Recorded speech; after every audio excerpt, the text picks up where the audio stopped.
So here we have the Volkswagen Tiguan automatic on a 70 plate. I'm going to start off by showing you inside the boot, and then we'll hop in and run through some controls from there. So the tailgate on this car will open electronically. You can do that from the key or from the tailgate itself.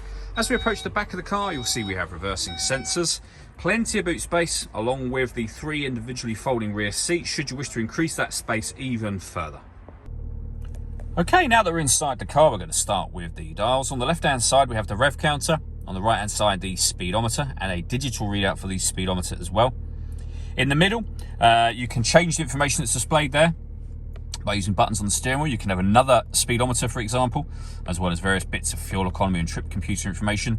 There are other menus available: assist systems, navigation, audio, your phone, vehicle status, and then back round to where we started. And to go through those, I was using these buttons just here.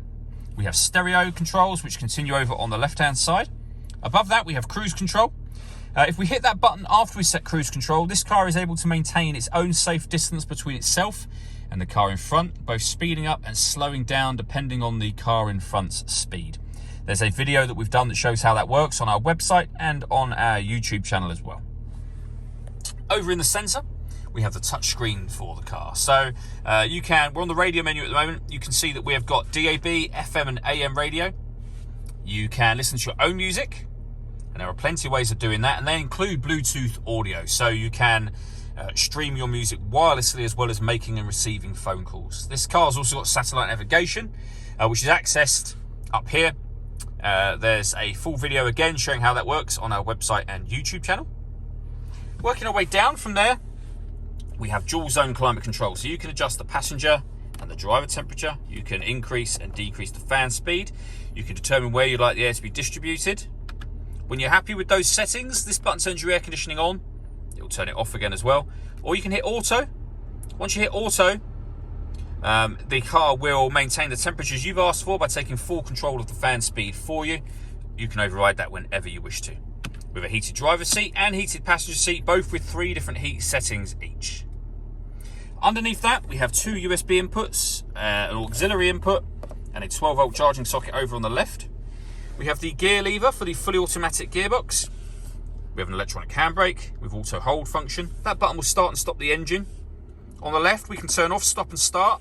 This car is designed to cut out when it's stationary in traffic to save you fuel. I've just turned that system off.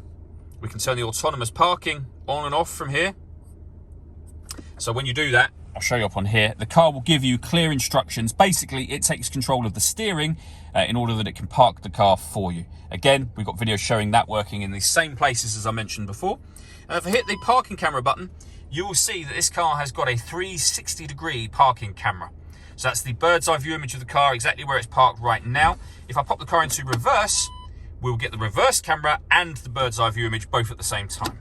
And then lastly, this dial just here will change the driving setup of the car. So you can put it into snow, normal, off-road, and then off-road individual, which you can customize to have however you wish. The last thing I want to talk about is the panoramic glass roof. We have a sunblind just here that we can open up. That will open all the way to the back of the rear seats, and obviously that lets in a huge amount of extra light, but you can open the front section if you wish to as a full sunroof as well.